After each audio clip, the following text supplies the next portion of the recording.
눌러야 되는 거 아니에요? 위에 떴는 거. 노크라고 빨간 거. 이번 학기에는 또 저 학기 초에 저 스트리밍 해주는 서버가 뭐 좀 이상하게 생겨가지고 거기도 제대로 안 올라가고 아마 저 기범이가 이걸 담당하는데 유튜브 쪽에 올리는 것 같아요. 그래서 빠진 수업 보고 있는지 모르겠는데 거기서 좀 잘 필요하면 챙겨볼 수 있도록 하고, 또 그리고 어쨌든 수업을 다루는 컨텐츠 내용 자체는 거의 제가 와가지고 크게 바뀐 게 없습니다. 첫 학기부터 계속 가면서 조금씩 이제 보충을 하고 있지만 크게 바뀐 거 없으니까 이번 학기 내용을 찾지 못하면 이전 학기 것들을 찾아가도 큰 상관없을 것 같아요. 자, 아무튼 오늘은 여기 제목에 있는 것 같이 프로그램 퍼포먼스라는 내용을 살펴보도록 하겠습니다. 그리고 퍼포먼스 이후에 우리 이제 큰 주제로서는 아키텍처 수업에서 마지막인 메모리 부분들을 오늘 조금이라도 보는 모습을 하고, 다음 주 수업까지 해서 우리가 수업 강의를 하는 거는 이제 마감을 하게 되겠습니다. 우리 수업이 원래 16주씩 이렇게 하다가 작년부터 14주, 13주 이렇게 되면서 준비해 놓은 게 욕심이 나가지고서 컨텐츠를 거의 전달하는데도 한 12주 안에 하려니까 여러분도 조금은 부담스럽고 그런 점에서는 좀 부담이 느꼈지만, 또 다시 한번 우리가 저랑 같이 이 아키텍처 수업을 통해서 뭘 다뤘나, 이제 아마 이번 학기도 기말 평가는 시험 형태로 할 것 같아요. 시험 형태로 할 텐데 시험 주변으로 다시 돌아보면은 그렇게 많은 게 아닙니다.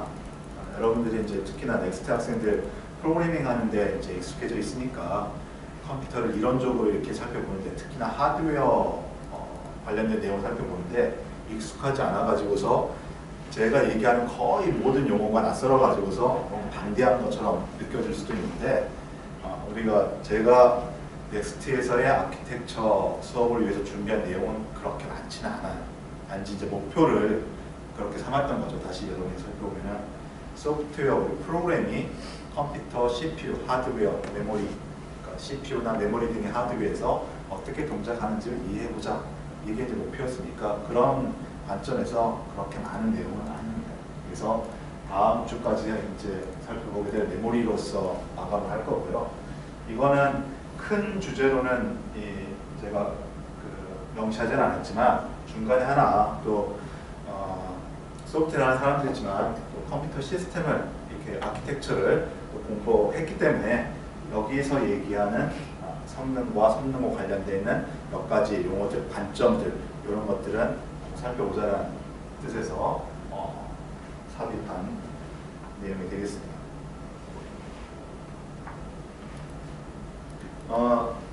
오늘 수업을 통해서 살펴볼 것은 성능을 최적화하는 방법, 이런 것들이 여러분이 아마 관심이 있을 거예요. 성능이란 말 모르지는 않을 테니까 어떻게 하면 내가 프로그램을 만드는데 더 성능이 우수한 프로그램을 만들 것인가.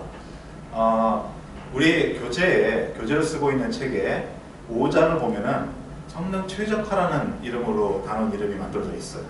그래서 언뜻 보면 여기를 보면 소프트웨어를 만드는데 성능을 좋게 하는 방법들이 있겠구나 라고 생각하는데, 여러분 읽어보면 여러분 입장에서 좀 실망할 수도 있어요. 역시 이렇게 로우레벨 프로그래밍, CPU 관점 또는 아래쪽 컴파일러 관점, 이런 관점에서 프로그램 성능을 더 좋게 하려면 어떻게 해야 되는가. 그래서 만약에 여러분이 알고리즘 수업 들었잖아요.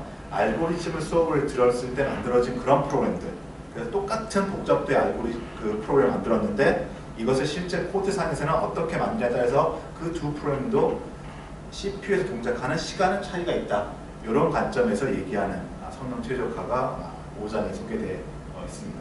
여기에서는 우리 수업에서는 이제 거기 실제 성능 최적화하는 방법까지 커버하지 못하고 컴퓨터 시스템의 성능이라는 게 도대체 뭔가, 도대체 뭘 성능이라고 얘기하는가, 그리고 CPU에 이제 또 계속해서 얘기하지만 우리가 CPU 관점에서 프로그램 성능은 어떻게 표출하는가. 성능 얘기를 이제 해 나가겠지만 여러분 이미 알고 있어요. 어떤 프로그램이 성능이 좋다. 게임을 만들었어요. 게임을 만들었는데 이 게임 서버에 들어가는 이 소프트웨어가 좋은 성능이다. 또는 소프트웨어 얘기 않더라도 내가 노트북을 샀어요. 노트북 샀는데 내 친구 거보다 성능이 좋다 라고 얘기할 때 어떤 기준에 대해서 뭘 가지고서 그런 성능을 얘기할 것 같아요? 여러분이 이미 알고 있죠? 빨라야죠. 빠르다는 게 뭘까요? 빠르다는 게 컴퓨터에서 빠르다라고 얘기합니다.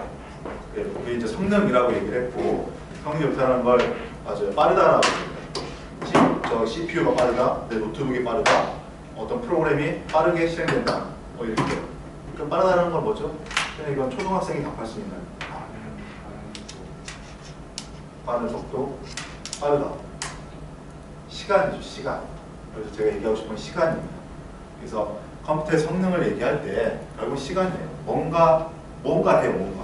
소프트웨어를 동작시키든 내가 인풋을 넣든 뭔가를 하는데 그것에 대한 결과까지 나오는 시간이 짧게 걸리는 것. 이것을 성능이 우수하다라고 일반적으로 얘기합니다. 그걸 우린 다 이제 공감하고 있는데 오늘 수업에서는 잠깐 이제 그것을 조금 우리 시스템적인 관점에서 정리를, 그 용어나 이런 것들을 좀 정리를 해본다는 것입니다. 그 배경 설명을 하기 위해서 만든 표인데 비행기가 있어요. 747 비행기, 콩코드 비행기. 그것들의 우리 스펙이라고 얘기를 하죠. 보통 이렇게 제품 살 때 보면은 맨 뒤에 있는 스펙 시트를 보고서 이게 뭐 규격이 사이즈가 얼마인가, CPU가 뭐가 들어가 있는가, CPU 클락 속도가 얼마인가, 메모리 사이즈가 얼마인가, 뭐 이런 것들 하잖아요. 해상도가 얼마인가, 그런 것들이 스펙이고 스펙으로 나타나 있는데 그것들이 어쨌든 간에 좋거나 빠르거나 하면은 그 시스템의 성능은 좋다라고 성능이 우수하다라고 이렇게 얘기한다는 겁니다. 비행기도 그런 걸 얘기하면서 비행 속도, 나를 수 있는 승객의 양, 승객의 수, 뭐 이런 것들을 이렇게 표시하고 있습니다. 이럴 때 이 슬라이드를 통해서 얘기하고 싶은 것은 성능이라는 관점이 정말 크게는 한 가지 시간이지만 딱 한 가지 관점만 있지는 않다는 걸 얘기하는 거예요. 여기 보면은 이 콩코드라는 비행기가 사실 속도가 제일 빠릅니다.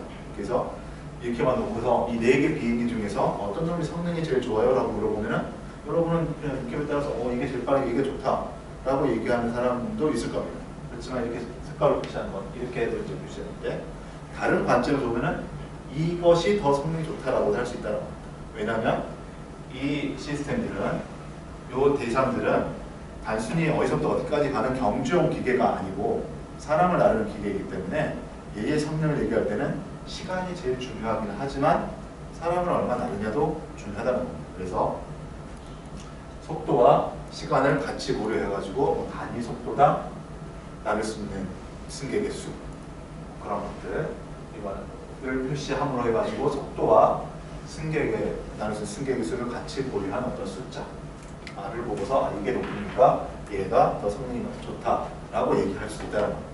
즉 어떤 시스템의 어떤 대상물의 성능은 여러 가지 관점이 있을 수 있다는 것이고, 컴퓨터에서는 대부분 시간으로 가지고 얘기를 하는데 그 시간을 우리는 응답 시간이라는 말로 표현을 일반적으로 하고 있습니다. 그래서 응답 시간이라는 것은 내가 프로그램을 실행시켰을 때 그게 끝날 때까지 시간을 얘기하는 거죠. 여기서 이게 어떻게 보면 응답 시간입니다. 이 비행기가 목적지, 출발지에서 목적지까지 얼마나 빨리 오느냐, 한 사람을 나르는 시간이죠. 한 사람을 나르는, 한 승객 입장에서 나는 얼마나 빨리 저 목적지까지 갈 수 있냐, 그게 응답 시간이라는 기준으로 표시하는 거고, 여기서 얘기하는 이런 거, 나르는 승객의 수와 시간까지 같이 고려할 것, 즉 단위 시간 동안 얼마만큼 많은 승객을 나를 수 있겠느냐, 이런 관점을 우리가 보통 컴퓨터 시스템에서는 처리율이라고 얘기를 합니다. 그래서 이 두 가지는 또 다른 관점이 있을 수도 있지만 컴퓨터 시스템에서는 이 두 가지를 성능의 가장 중요한 척도로 얘기를 합니다. 어떤 한 프로그램 입장에서 관점은 이쪽 응답 시간은 각각의 사용자 혹은 프로그램 입장입니다. 이 프로그램 입장에서 이 프로그램을 실행했을 때 그 프로그램이 끝날 때까지 시간을 얘기하는 거고, 이거는 여기도 보시면은 이 값은 이 비행기를 탄 한 승객의 입장입니다. 그런데 이 값은 어떤 관점이라고 할 수 있냐면은 이 비행 회사, 항공사의 관점이라고 할 수 있는 거예요. 비행기가 비록 빠르기는 하지만 한 번 비행할 때 조금밖에 못 나른다는 거죠. 그래서 항공사 입장에서는 좀 느리더라도 더 많은 승객을 나르는, 그래서 두 개를 서로 곱한 값이 더 크면 얘가 느린데 더 많이 날리는 승계수가 쭉 별로 커지지 않아가지고 곱한 게 더 크지 않다라면 얘가 더 우수하다고 할 수 없는 거고, 그것을 반영한 숫자가 더 크다라면 더 좋은 성능이라고 얘기할 수 있다는 거죠. 즉 단위 시간 동안 얼마만큼 많은 일을 했는가, 그런 것들을 우리는 스루풋이라고 얘기합니다. 이때 우리 그냥 처음에 이런 것들을 읽어보는 사람들이 좀 착각이라고 할까요? 좀 혼돈할 수 있는 게, 이런 응답 시간의 척도와 처리를 한 척도는 같은 거 아니냐. 빠르면 하나를 실행하는데 빠르게 끝낼 수 있는 시스템이라면 같은 시간 동안 당연히 더 많이 처리하는 거 아니냐, 이렇게 생각할 수가 있습니다. 근데 역시 이 그림을 통해서 보듯이 컴퓨터 시스템은 똑같이 하나의 작업을 처리하는데 빠른 응답을 보일 수는 있지만, 그게 계속해서 지속적으로 똑같은 작업을 여러 번 실행하고 있을 때 지속적으로 계속 똑같은 성능을 내준다는 보장은 하지 못하는 경우가 있는 거죠. 또는 얘를 1시간 동안 계속 실행했을 때 1시간 동안 한 양은 되게 크지만 한 프로그램은 빠르게 응답을 못하는 경우도 있다는 겁니다. 그래서 이 두 개가 항상 일치하지 않는다. 일반적으로 일치합니다. 우리 상식적으로 생각하듯이 일반적으로 일치하는데 항상 일치하지 않는다는 것도 한번 염두에 두고, 컴퓨터 시스템에서는 한 프로그램 입장에서 응답 시간과 시스템, 우리가 흔히 얘기하는 서버 이런 입장에서의 처리율이라는 이런 관점을 가지고서 그 시스템, 하드웨어 혹은 소프트웨어의 성능을 얘기한다는 거죠. 다음에 이제 준비된 것들은 이제 그런 성능의 기준, 크게 이제 이런 내용들인데요. 이것들을 조금 더 시스템의 좀 그 체계적인 용어로 풀어보는 내용들이 되겠습니다. 먼저 응답 시간이 되는데요. 말 그대로 어쨌든 시간입니다. 뭐든지 대부분의 컴퓨터 시스템일 수도 있고, 아까 비행기, 자동차일 수도 있고, 속도로 표현할 수도 있고, 몇 초 걸렸다 이런 시간으로 표현할 수도 있지만, 결국은 다 시간하고 관련이 있는 어떤 하나의 대상 작업을 하는데, 이게 얼마만큼 시간이 걸렸느냐, 즉 얼마나 빨리 일을 처리하느냐라는 것이 성능을 얘기하는 데 있어서 가장 우선순위가 되는 겁니다. 일반적으로. 그래서 이 값이 좋으면 대부분 다 성능이 우수한 것에 윗부분에 올라가 있게 되는 것이죠. 아까도 얘기했다시피 이것이 빠르다고 해서 스루풋도 항상 이게 더 크진 않다라는 것, 이 점은 알아두시기 바랍니다.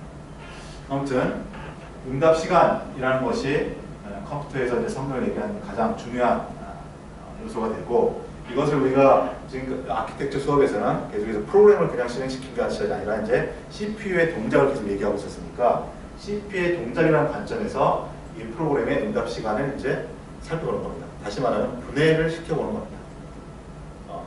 겉에서 사람이 보는 거는 그냥 초시계로 재보는 겁니다. 우리가 엔터키를 눌러놓고 이게 끝날 때까지 초시계를 재보는 게 바로 응답 시간인데, 이것을 우리가 지금까지 배웠던 CPU의 동작 요소, CPU의 어떤 구성 설계, 그 개념을 고려해서 CPU 관점에서 나눠보는 게 CPU 시간으로 표현이 되는 겁니다. 여기 수식, 아주 간단한 수식인데요. 이렇게 봄으로써 CPU의 동작을 이 CPU 시간, 실행 시간이라고 보시는 겁니다. 그러니까 여기서 느닷없이 CPU 시간이라고 나온 것 같지만, 이거는 뭐 프로그램이 실행되는데 걸리는 시간입니다. 근데 여기서 굳이 이제 CPU 시간이라고 표현하는 거는, 사실 프로그램이 실행될 때는 CPU만 실행되는 시간만 있는 게 아닙니다.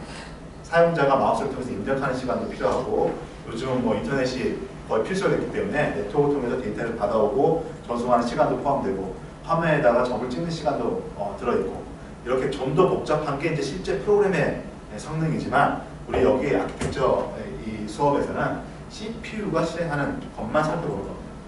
그래서 우리 프로그램 코드 보면은 순수하게 뭔가 계산하는 그런 코드만을 살펴봤을 때 어떤 시간을 얘기를 하고 있는 거죠. 그랬을 때 이거는 한 프로그램에 걸린 시간이다 라는 거고, 이걸 좀 더 분해를 해보면은 한 프로그램이 실행한 클럭 사이클의 개수, 여기에다가 한 클럭 사이클이 얼마나 시간이 걸렸느냐라는 겁니다. 계산해보면 이렇게 없어지니까 같은 수식이 되는 거죠.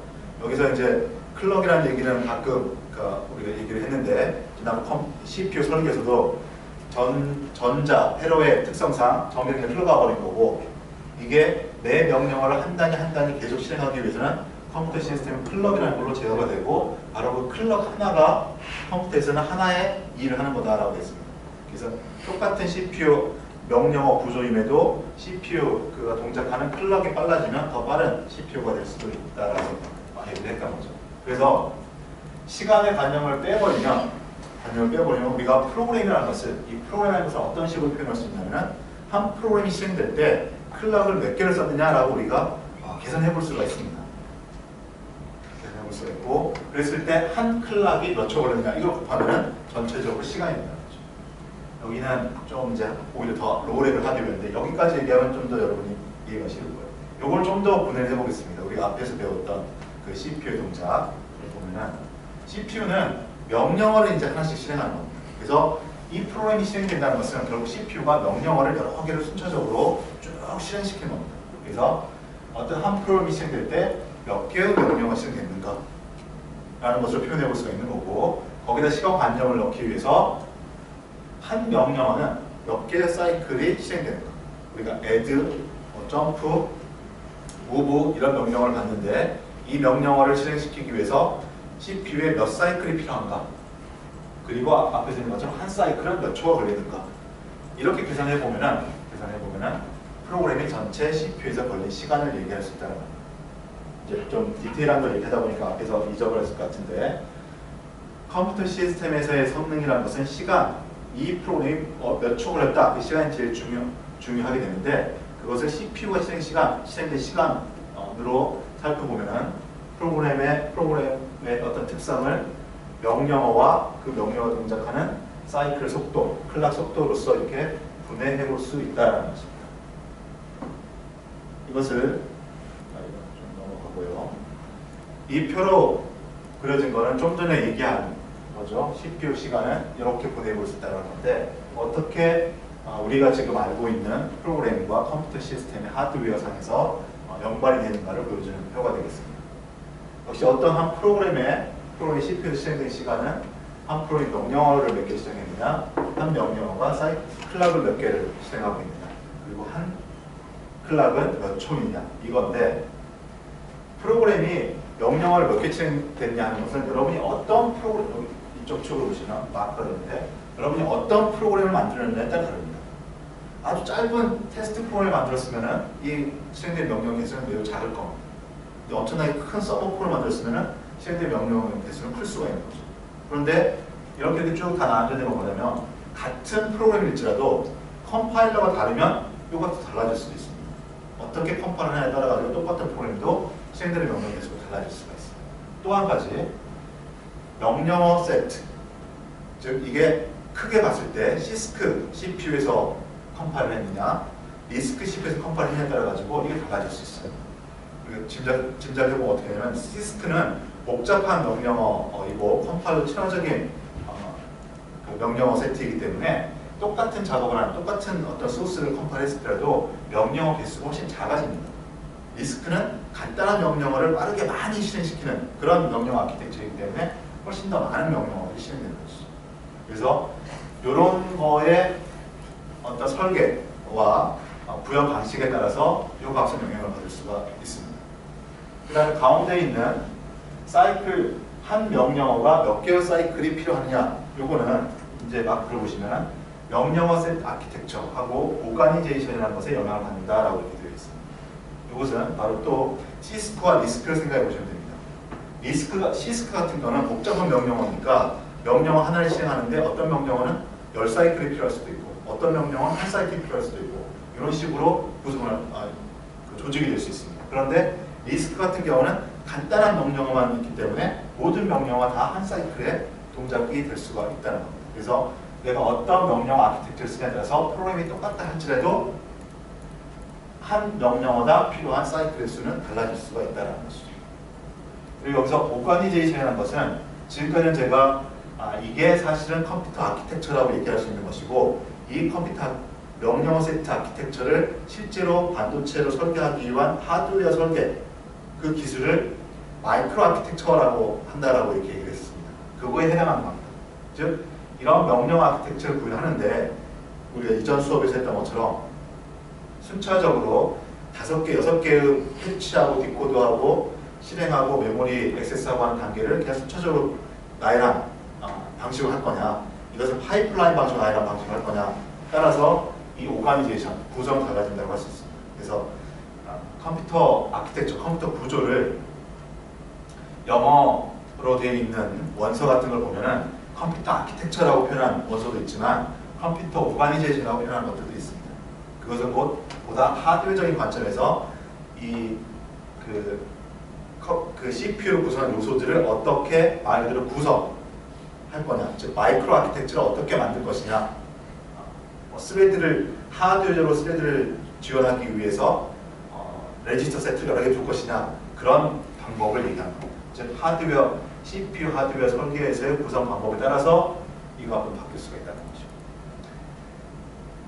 마지막에 있는 게 한 클락을 실행시키는 시간입니다. 이게 바로 이제 클락 속도가 되는 것이죠.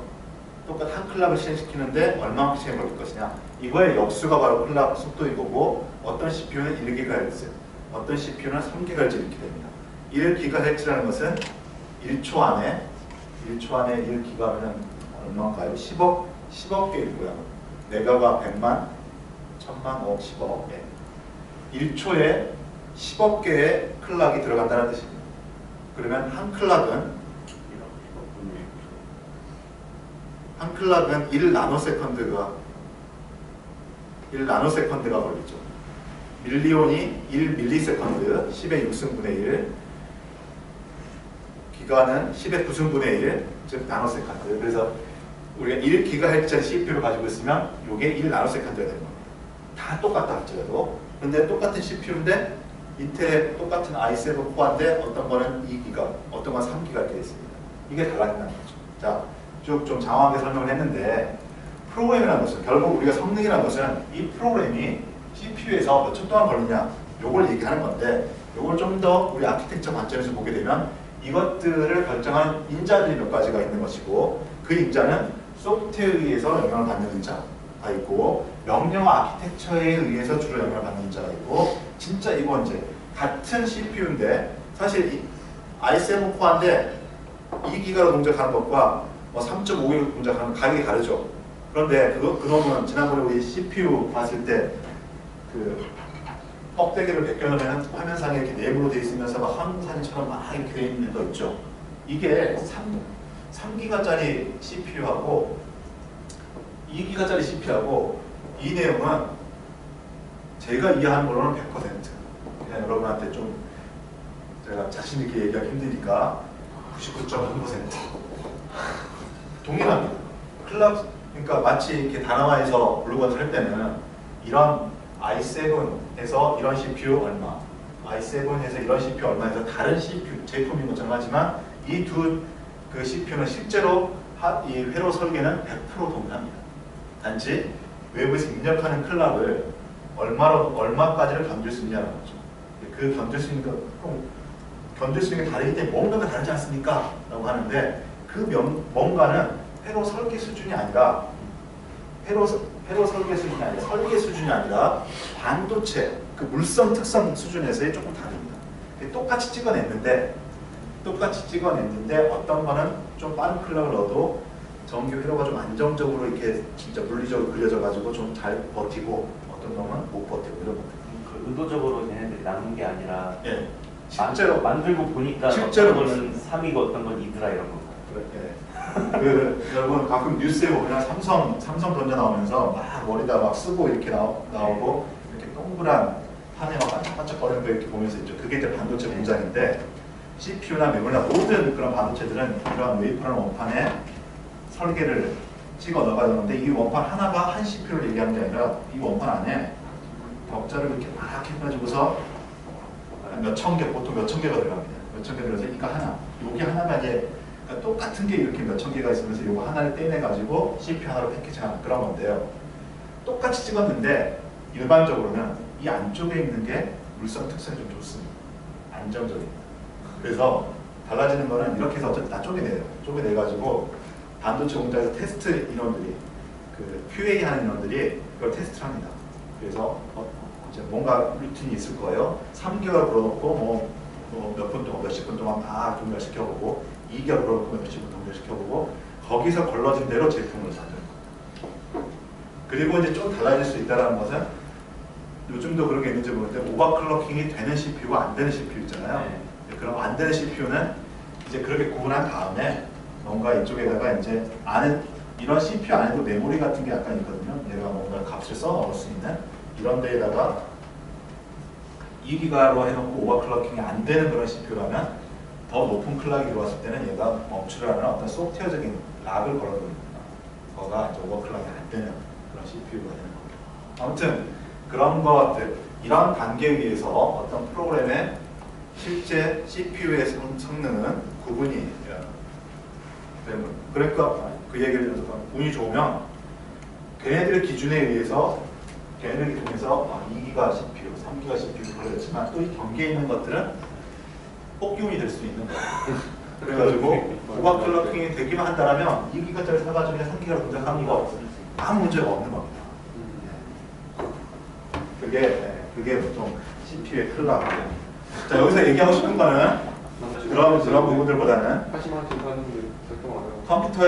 컴퓨터 시스템에서 성능이라는 것은 이걸로 보죠. 이렇게 단위 좀 세분화된 어떤 그 시간 요소로서 구분할 수 있다는 것입니다. 근데 사실 우리 적어도 이제 적어도 아니라 우리 이 정도의 소프트웨어라는 사람들은 결국 요거에 관심이 있는 거죠. 초에 관심이 있는 것이지 이것까지는 않아요. 이번 수업을 통해 가지고 컴퓨터 시스템에서는 이런 식으로 분해를 해서 성능을 얘기할 수 있다는 것을 한번 알아만 주시기 바랍니다. 이 중에서 특히 이제 이거 아마 이제 여러분이 만약에 여러분들도 때있다가 제가 그 어셈블리 코드를 할 때 그나마 여러분들이 좀 관심을 가지라고 나중에 막 최적화를 하게 되면 어셈블리 코드 수준에서 봐야 됩니다 이렇게 했지만 정말 그럴 가능성이 얼마나 있을까는 이제 좀 고민이고요. 만약에 이제 어쨌든 여러분이 어떤 이제 회사에 가지고 하나 이제 소프트웨어를 설계해서 만들었는데 정말 이 성능의 문제 때문에 이게 론칭이 못할 수가 있는 것입니다. 여러 가지 관점이 있을 수 있지만 우리 이제 그 여러분이 잘 아는 그 게임 서버 같으면 지금 우리 회사는 어쨌든 간에 돈에 문제가 있고 뭐 공과사에 문제가 있고 서버를 이만큼밖에 못해요. 못하기 때문에 못하는데 서비스를 하려면은 10만이 동시 접속이 돼야 돼요. 그러면은 여기에 동작하는 소프트웨어가 10만의 동시 접속을 처리하기 위해서 메모리를 얼마큼 쓰고 빠르게 응답을 해줘야 되고 막 하는데 성능의 문제가 나오게 됩니다. 성능의 문제가 나오게 되고 그 성능의 문제를 최적화하기 위해서는 여러 가지 방법을 하는데 여러분이 할 수 있는 건 이쪽 부분이 나온 거예요. 이쪽 프로그램. 이쪽 부분에서 결국 이거죠. 이게 이제 그 우리 이 교재 5장에 보면 성능 최적화하기로 간단히 소개가 되고 있습니다. 여러분이 할 이제 응용 수준에서의 라이브러리는 아니지만 일반적인 코드의 자료구조, 어레이나 루프나 이런 것들을 똑같은 알고리즘이지만 그 비공 표현으로는 똑같이 NH제곱 알고리즘이지만 이걸 어떻게 루프를 만들고 어떻게 함수를 쓰냐에 따라 가지고 성능을 달라질 수 있다. 그런 관점인데 이제 여러분 이 프로그램 개발자가 아니라 전체 그 서버 시스템 운영하는 사람 입장에서 보면은 이 전체를 다 고려한다는 겁니다. 그래서 사실 가장 쉬운 거는 그냥 시스템의 용량을 늘리는 거예요. 돈을 좀 더 들여가지고서 그런 것들이 이제 뭐 이런 클락이 높은 걸 갖다 쓴다거나 하는 것들이 되는 것이죠. 아무튼 그런 면을 좀 이해를 해보라고 만들어진 게 오늘 수업이 되겠습니다.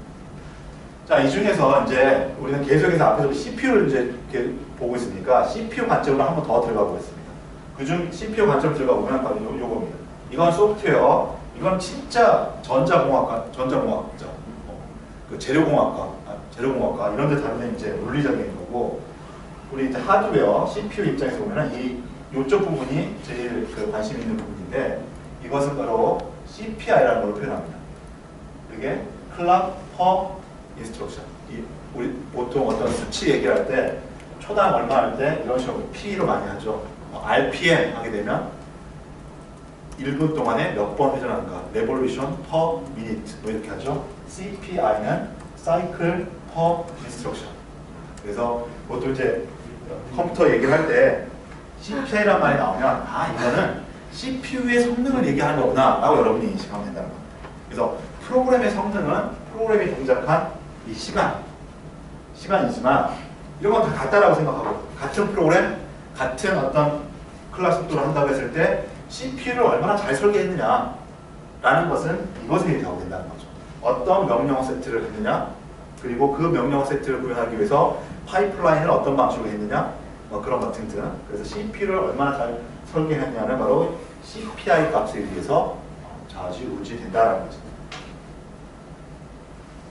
그래서 이 CPI 값을 CPU의 성능을 얘기할 수 있는데, 그러면 CPU가 딱 만들어지면 CPU가 바로 발전이 되는 것이 아니라, 결국 여기서도 이 CPI도 그냥 있는 것이 아니고 이런 프로그램과 연동이 돼가지고 있는 것이죠. 보면은 CPI라는 것은 CPU의 아키텍처를 설계하는 것에 영향을 받고, 가장 좋은 CPI 값은 아이디어 값은 1 이하로는 내려갈 수가 없어요. 신이 만든다고 하더라도. 이유는 뭘까요? CPI는 1 이하로는 내려갈 수가 없습니다. 한 사이클이라는 그 사이클인데 당연히 이 하나가 그 사이클 그렇죠. 개가 들어가. 앞에서도 CPU 설계할 때 어려운 표시도 얘기했지만 CPU는 전기를 흘려보낸 건데 클락이라는 게 어떻게 나오냐면 한 단위 작업을 구분짓기 위해서 한번 조작하기 위해서 명령 하나를 실행하고 다음 명령을 실행하려면 그걸 클락이라고 나눠가지고 다음 클락에서 실행하도록 하는 거예요. 그러니까 가장 지난번 수업에 했던 것이 사실 아이디어라는 걸 얘기했던 거예요. 그래서 가장 아이디어라게 되면 1이 되는 거예요. 근데 사실 이렇게 안 된다는 거죠. 실제로 우리가 쓰는 CPU 보면은. 그래서 여기 이제 뒤에는 측정하는 우리 소프트웨어를 이용해가지고서 CPU를 측정하는 방법들이 계속 나오는데요. 결국 이 수식에서 이 초를 재려고 했던 건데, 초를 재려고 이런 것들이 있던 건데, 이제 초가 주어졌어. 밖에서 제가 초가 주어졌어요. 초가 주어졌다라면 이런 값들이 있다라면 클락 속도도 우리가 주어지죠. 보통 컴퓨터를 사게 되면. 그럼 클락 속도 주어지고 전체 시간 주어졌고 초시계 이렇게 재가지고, 그리고 컴파일해본 결과에 의해 가지고 실행시켜본 명령어가 몇 개가 실행되는지도 세볼 수 있습니다. 세어본다면 이 값을 실제 우리가 CPU 설계를 뜯어보지 않더라도 측정해 볼 수 있다는 거죠. 그래서 그걸 얘기하고 있는 여기서는. 그래서 명령어마다 CPU는 달라질 수 있는데 전체 클락 수를 세 가지고 전체 명령으로 나눠보면 이제 평균 CPU가 맞는다 이런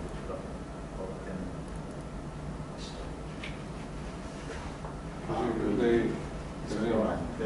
근데 저 CPI는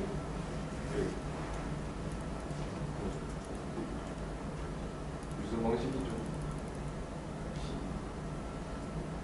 마우스가 생긴 것같 컴퓨터 그 명령 구조 방식이 리스크 그걸 시스크가 무조건 리스크한테 지는 거 아닌가요? 그 저축 치수로만 보면. CPI로만 따지면 일반적으로는 그렇죠. 근데 네. 그래서 이제 뒤에 또 다른 방식입니다. 그러니까 한번 쭉 살펴보자고요. 잘 지적했어요. 더 나오니까. 그리고 이제 CPI를 얘기할 때는 리스크 같은 경우는 모든 명령어가 이 CPI가 같습니다. 그런데 시스크 같은 경우는 명령어마다 필요한 클락 수가 달라요. 그래서 보통 이렇게 CPI를 얘기할 때는 CPI 값 하나, 이 CPU는 CPI가 얼마다 라고 딱 던지는 것이 아니라 이 CPU의 평균 CPI를 이렇게 구한다는 것이고, 평균 CPI도 소프트웨어로 얘기하자면 이렇게 이제 이 프로그램이 이런 네 가지 종류의 명령어들로 구성되어 있고, 네 가지 종류의 명령어로 구성되어 있고, 이 프로그램에서 각 명령어가 차지하는 비율이 이만큼 있을 때 CPI 값이 다르다는 거죠. 그럼 뭐 여러분 산수로서 평균 CPI는 얼마나 이렇게 이제 구할 수 있다는 겁니다. 근데 이때 주의할 거는 사실 여러분이 이제 앞으로 공부할 때 이런 계산 같은 거 할 일은 없을 거예요. 우리 수업 딱 여기 말고는. 근데 여기서 이게 그냥 이 프로그램의 구성 비율이 아닙니다. 이 프로그램을 실행했을 때의 구성 비율이에요. 그러니까 이 어떤 프로그램을 컴파일하게 되면 명령어들로 구성이 되죠. 그래서 이 컴파일한 결과 이 프로그램에는 이런 명령어가 몇 프로, 이런 명령어 몇 프로 이렇게 얘기할 수 있다는 건데, 이 표가 얘기하는 거는 그걸 얘기하는 게 아니에요. 이 프로그램이 실행했을 때 실행된 명령어 중에서 이게 몇 프로냐는 뜻이죠. 지금 그 말한 두 가지가 어떤 차이인지를 아시겠어요? 이 표에서도 여기서도 이걸 그냥 쉽게 넘어갈 수 있는데 이 프로그램에 몇 개의 인스트럭션이 실행됐냐 이 값이라는 것은 아까 여기서 제가 쉽게 얘기하면서 어떤 프로그램을 컴파일 했을 때 명령어가 어떻게 구성되냐 그거라고 얘기했는데 여기서 얘기하는 이 인스트럭션의 개수는 컴파일된 결과를 얘기하는 게 아닙니다. 실제 실행했을 때의 명령 개수를 얘기하는 거예요. 이런 프로그램이 될 수가 있죠. 메인 이렇게 했는데 여기서부터 여기까지 이렇게 했는데 이 부분이 이렇게 들어가요. 이 부분이 들어가가지고 여기 뭐 x가 0보다 크면 이만큼이 실행되고 else이면은 이만큼이 실행되고 그런데 여기서는 while 루프를 돌면서 한 100만 번, 100만 번 이렇게 루프를 도는 이런 코드가 있습니다. 이랬을 때 실제 컴파일된 결과는 여기가 10개의 명령어가 있으면 이 10개, 여기 5개, 그다음에 여기 50개, 여기 50개가 있어요. 50개, 10개 이렇게 이제 컴파일 결과가 만들어질 거예요. 그런데 저기서 얘기하고 있는 것은 이 프로그램을 성능이라는 것은 실제 실행했을 때 동적인 모습이잖아요. 정적인 모습이니까 실행했을 때 걸린 시간을 얘기하는 거예요. 이 조건이 맞게 되면 여기에서 10개짜리 명령어가 100만 번 이렇게 수행되는 겁니다. 그래서 저기서 얘기하는 명령의 개수는 이걸 컴파일했을 때 컴파일한 결과를 얘기하는 것이 아니라 얘가 실제 실행됐을 때 같은 명령어라도 100만 번 반복해 주죠. 그런 개수를 얘기하는 겁니다. 그래서 혹시나 이제 아마 넥스트 학생들은 이 정도 수준은 면접에 가서도 안 나올 문제이긴 하지만 이런 이제 CPU 레벨에서의 퍼포먼스 분석을 할 때 이런 명령어들의 비율이라고 하면은 흔히 컴파일한 결과로 착각할 가능성이 많은데 그게 아니라는 거. 실제 실행했을 때 개수라는 거. 그럼 보통 성능 얘기할 때 저 코드라 그러면 워스트 케이스로 얘기를 하고 그게 참 애매한 거죠. 오늘 계속 얘기를 해볼게요. 그래서 또 빗나가면 이제 시간이 너무 많이 걸리니까. 그래서 성능이란 게 간단한 것처럼 보이잖아요. 제가 오늘 그 얘기의 맥락을 이렇게 한번 살펴보세요. 성능이란 거 그냥 단순합니다. 시간입니다. 시간이에요. 뭔가 일을 하는데 얼마나 걸렸냐. 그런데 관점이 여러 가지일 수가 있고 그 관점을 하나의 관점을 놓고 얘기할 때라도 내가 어떤 측정을 했느냐 어떤 경우이냐에 따라 가지고 달라질 수 있다는 게 바로 컴퓨터의 성능이라는 거예요. 그래서 이 얘기는 하고 있는 거예요. 그래서 이런 관점 때문에 소비자들이 사기를 당할 수가 있어요. 나쁘게 얘기하면 사기인 거고 좋게 얘기하면은 우리 거를 잘 표현할 수 있는 우리 제품을 잘 표현할 수 있는 방법으로서 마케팅 수단이라고 얘기를 하긴 하는데 그런 사기를 쓸 수 있다는 겁니다. 예를 들어서 이런 거 하는데 성능 측정할 때 이쪽으로 가는 인풋을 주는 거예요. 이쪽으로 가는 거죠. 그리고서 이게 잘 알려진 프로그램 예를 들자면 잘 알려진 A라는 게임이에요. A라는 게임인데 이런 식으로 가도록 인풋을 막 조작하는 거예요. 그래서 우리는 A라는 프로그램을 실행시키는데 저쪽 PC에서는 10초 걸리는데 우리는 5초밖에 안 걸린다. 우리 컴퓨터 엄청 빠르다. 이렇게 얘기할 수 있다는 거죠. 그래서 그런 관점을 잘 이해해야지 우리가 이 컴퓨터를 좀 정확히 하는 거죠. 특히나 이제 이런 것들은 CPU에서는 그런 게 별로 없는데 외부 장치들, 네트워크라든가 제일 많은 게 제가 일했던 그 디스크, 하드 디스크, SSD 이런 부분은 사용자가 정말 속기 쉬워요. 조금만 어떻게 이 표현을 하냐에 따라 가지고서 성능은 거짓말은 아니면서 다른 값이 나왔습니다.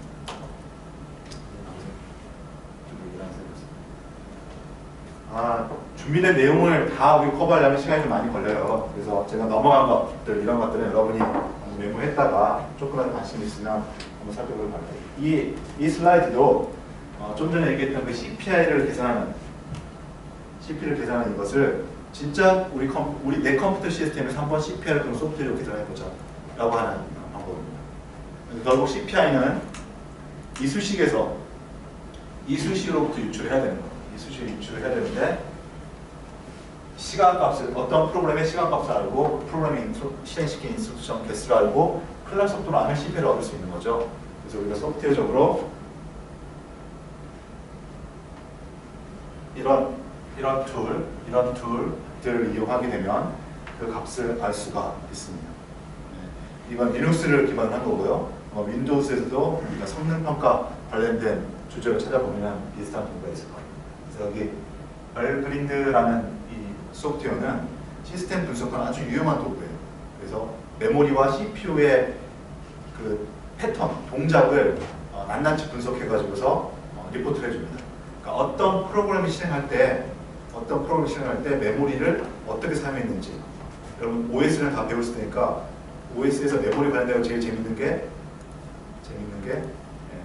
가상 메모리 사용합니다. 그래서 가상 메모리 사용할 때 페이지 폴트가 몇 개 나는지, 그래서 어떤 프로그램이 실행될 때 가상 메모리 페이지 폴트가 몇 번이 나는지, 메모리를 얼마만큼 사용했는지, 그리고 여기서 관심 있는 거는 그 명령어 실행, 아까 그 컴파일된 프로그램의 명령 개수가 몇 개인가 라는 것은 우리 디스어셈블리 가지고 줄수만 세우면 되는데, 그게 아니라 실행했을 때 명령 개수를 알아야 되죠. 그럼 어떻게 될지 모른다는 겁니다. 인풋에서 그걸 세주면 돼요. 명령어가 몇 개가 실행됩니다. 그럼 그거 이제 명령 개수 나오겠죠. 어떤 프로그램이 실행했을 때 명령 개수. 그 다음에 이건 아마 리눅스를 조금만 써봤으면 대부분 알 텐데, 타임 다음에 프로그램 이름을 치면 이 프로그램이 실행된 CPU 시간, 이게 나옵니다.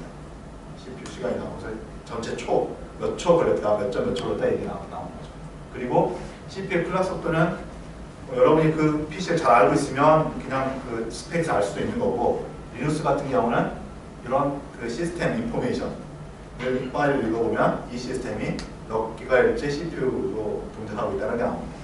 그래서 그 값을 이용해 보면은 이런 수식으로, 그리고 아까 CPI, 아까 시간 이런 것들 다 이제 뒤집고 해가지고서 산수를 해보면은 이런 수식으로 해서 CPI를 계산해 볼 수가 있습니다. 그래서 아마도 해보면은 절대로 그럼 여러분 일은 아니니까 뭐 1점 얼마 나오겠지라고 생각할 수 있는데, 그거보다 훨씬 더 큰 값이 나옵니다. 일반적으로. 그리고 지금 여러분이 쓰는 우리 리눅스 서버 이런 가상 머신에서 하게 되면 그 값은 더 큰 값이 나오는데요. 그것은 가상 머신이기 때문에 이렇게 진짜 CPU를 다루는 것에서 좀 오차가 너무 심해요. 그래서 가상 머신이라는 건 좀 비현실적이고, 아니 여러분이 이제 이 리눅스를 시행해 본다면 리눅스가 직접 설치되어 있는, 예를 들면 우리 맥 같은 부트캠프로서 리눅스를 부팅하는 그런 상황을 이렇게 해보면은 몇십 내지 10 원짜리 두 자릿수나 그 정도, 두 자릿수 이하 알아도 한 10에 가까운 그 정도 에서 CPU가 나올 겁니다. 이제 요게 또 이제 그 인텔 CPU가 되는 거 시스크 CPU인데 그래도 한 5, 6 이렇게 나오면 엄청 잘 나오는 거 아닙니까? 라고 생각할 수 있는데, 그게 그다음에 줄어들 수 있는 이유는 파이프라인을 하기 때문에 그러니까 시스크 우리 인텔 CPU도 파이프라인을 동작시키기 때문에 실제 한 명령어가 필요한 클락 수는 꽤 많은데, 파이프라인을 하니까 전체로 프로그램 실행시키고 나서 평균을 구해버리면 CPU는 좀 더 적은 숫자가 나오죠. 그럼에도 불구하고 2에는 절대 가깝지 않은 숫자가 나옵니다. 관심 있으면 살펴보기 바라고, 여기서 이제 아까 질문한 것과 비슷하게 거기에 아마 답이 이제 조금씩 나오게 될 텐데, 이런 CPU의 개선은 이거 한번 해가지고서 딱 정해지는 게 아닙니다. 프로그램마다 다 달라져요. 내가 어떤 프로그램 실행하느냐에 따라서 CPU의 계산 값이 달라집니다. 그게 이유는 명령어마다 다를 수도 있고, 그러니까 어떤 프로그램은 CPU가 작은 명령어들만 구성되어 있으면 CPU가 더 작게 나오고, 큰 프로그램 구성되어 있으면 크게 나오고 한다는 거예요. 계속 얘기한 것처럼 이 성능이란 게 별거 아닌 것처럼 단순한 것처럼 생각됐는데 꽤 복잡하네, 이런 느낌을 이제 가져야 된다. 그리고 이제 다음 시간을 얘기했습니다. 시간을 얘기하기 위해서 그 시간을 구성하는 이제 분해해 보니까 인스트럭션의 개수, CPI나 값, 클락 속도 이런 거 있다고 했는데, 많이 좀 다르죠. 우리가 직관적으로 알아듣기가 힘들어요. 어떤 CPU가 빠른지. 클락은 대충은 알겠는데 너무 로우 레벨인 거고, 실제로는 프로그램을 얼마나 더 빨리 실행시키느냐 이게 돼요. 아까 태우가 얘기했듯이 클락 속도로만 얘기하면 그 오류에 빠질 수 있어요. CPU를 놓고서 ARM CPU 1기가 동작하는 ARM CPU, 1기가 동작하는 인텔 CPU, 어떤 게 더 성능이 좋냐? 여러분 지금은 경험상으로 이미 알고 있는지는 모르겠지만 인텔 CPU가 무조건 좋습니다. 왜냐하면 인텔 CPU는 명령어 시스템이기 때문에 명령어 하나의 처리 능력이 좋아요. 그러니까 똑같은 클러스터 동작한다면 인텔 CPU가 더 빠릅니다. 이제 그런데 그걸 갖다가 앞에서 얘기했던 그런 걸로만 얘기하게 되면 이거 구분하기 힘들죠. 그래가지고 좀 더 사람이 직관적으로 CPU의 성능을 좀 더 쉽게 그냥 이해해보자 라는 관점에서 비율이라는 수식으로 바꿔가지고 보통 우리 쓰고 있습니다. 그런데 비율이라는 것은 아까 이제 응답 시간과 쓸 것도 얘기했을 때처럼 아까 시간이라고 이 프로그램을 실행하기 위해서 걸린 시간이 응답 시간이었다면 비율이라는 것은 1초 동안 혹은 1분 동안 몇 개의 프로그램이 실행되느냐, 다시 요거는 몇 개의 인스트럭션이 실행되느냐는 겁니다. 즉 같은 값, 정확히 얘기하면 수학적으로는 같은 값입니다. 수학적으로는 같은 값인데 이게 표현하는 방식에 따라서 느낌이 좀 달라진다는 거죠. 왜냐하면 여기에 관여되는 것이 CPU 하나인 게 아니라 어떤 프로그램이라는 게 동작해야 되고 클락이라는 것도 들어가야 되고 하기 때문에 이것을 시간으로 얘기하느냐 비율로 얘기하느냐에 따라서 좀 왜곡이 될 수도 있다는 거죠. 아무튼 이런 식으로 이제 비율을 표현하게 되면 한 프로그램에 걸린 시간 이런 게 아니라 그냥 이 CPU가 1초 동안 명령어를 몇 개씩 할 수 있다라는 걸 얘기해주면 그냥 우리 보통 일반적으로 우리 이제 그 사람들이 이 CPU가 빠른지 이 CPU가 빠른지 좀 더 직관적으로